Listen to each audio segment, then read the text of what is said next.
తిరుపతి జిల్లా వెంకటగిరి నియోజకవర్గంలో అన్నదాత సుఖీభవ పీఎం కిసాన్ పథకం కింద పెట్టుబడి సాయం పంపిణీ కార్యక్రమాన్ని ఘనంగా నిర్వహించారు. ఈ కార్యక్రమానికి ఎమ్మెల్యే కురుగొండ్ల రామకృష్ణ ముఖ్య అతిథిగా హాజరై రైతుల ఖాతాల్లో నిధులను జమ చేసే ప్రక్రియను ప్రారంభించారు. నియోజకవర్గంలోని 30,990 మంది రైతు కుటుంబాలకు సంబంధించిన సుమారు 20,50 లక్షల ఆర్థిక సాయాన్ని బటన్ నొక్కి నేరుగా రైతుల బ్యాంకు ఖాతాల్లో జమ చేశారు. ఈ సందర్భంగా ఎమ్మెల్యే మాట్లాడుతూ రైతుల సంక్షేమం, వ్యవసాయాభివృద్ధికి కూటమి ప్రభుత్వం అత్యున్నత ప్రాధాన్యతనిస్తోందన్నారు. వాళ్ళ బ్యాంకుల్లో వాళ్ళ ఖాతాలో డబ్బులు పడ్డాయని చెప్పని కూడా వాళ్ళు చూపిస్తామని చెప్పని కూడా తెలియజేస్తా ఉన్నారు. ప్రభుత్వం జగన్మోహన్ రెడ్డి 16,000 రూపాయలు చెప్పి ఆ రైతులకు ఇచ్చింది. కేంద్రం 5,000, ఈ రాష్ట్రం 7,000.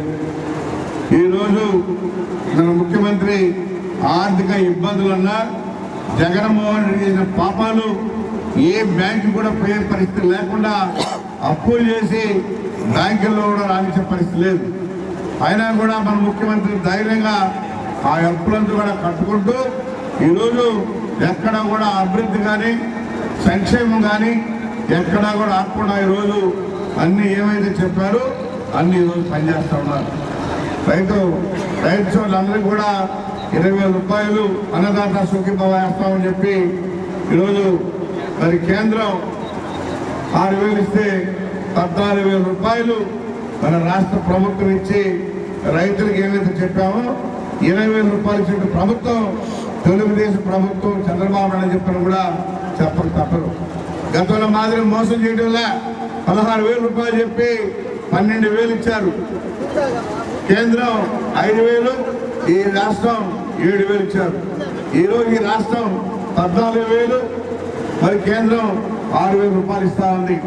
మొత్తం కలిపి రైతులకి ఈరోజు 20,000 రూపాయలు ప్రతి సంవత్సరం వాళ్ళ ఖాతాలో జమ చేసేలాగా ఈరోజు ఈ ప్రభుత్వంలో ఎన్ని కష్టాలున్నా రైతులను ఆదుకోవాలి, రైతుని లాభసాటిగా తీసుకురావాలి, అవన్నీ పూజా తప్పకుండా చేసే ప్రభుత్వం మందని చెప్పిన వాళ్ళు తెలియజేస్తూ, అదేవిధంగా వెంకటగిరి మన నియోజకవర్గంలో 30,990 మంది రైతులకి ఈరోజు 7,000 కోట్ల రూపాయలు, ఈరోజు 7,000 మంది చొప్పున 20,50 లక్షల రూపాయలు నేడు వెంకటగిరి నియోజకవర్గ రైతులకి ఖాతాలో పడ్డాయని చెప్పని కూడా తెలియజేస్తా ఉన్నా. కాబట్టి ప్రతి నియోజకవర్గంలో కూడా ఈరోజు రైతులకు కూడా ఖాతాల్లో డబ్బులు పడి సంతోషంగా చెప్పుకుంటా ఉన్నారు. ఈ పరిస్థితి గతంలో లేదు. కాబట్టి అందరూ కూడా గమనించాలా. ఎందుకంటే మన బిడ్డల భవిష్యత్తు కానీ రాష్ట్ర భవిష్యత్తు కానీ అన్నీ కూడా దూర దృష్టితో మన ముఖ్యమంత్రి ఆలోచిస్తాడు.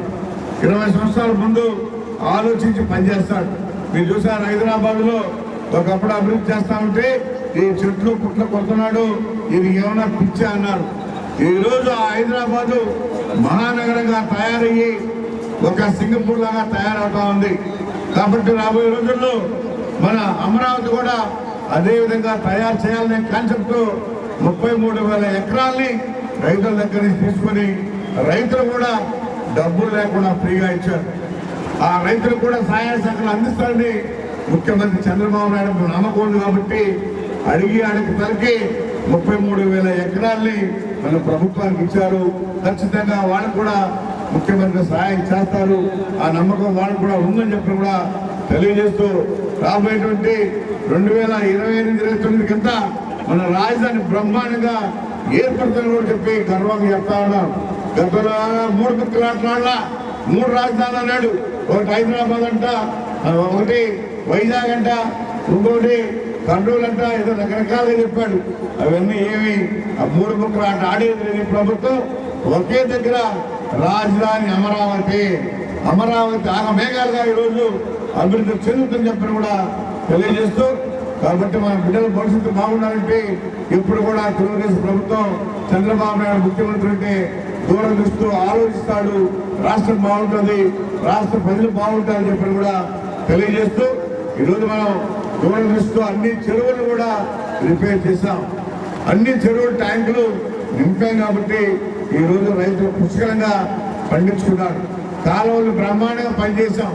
చెప్తారు ఇప్పుడే సోదరులు, సోమశిల నుంచి కలాయ వరకు కాలువలు లేవు. ఆ కాలువలు నీట్గా పనిచేయించాం కాబట్టి బ్రహ్మాండంగా ఈసారి పంట పండించుకుంటా ఉన్నారు.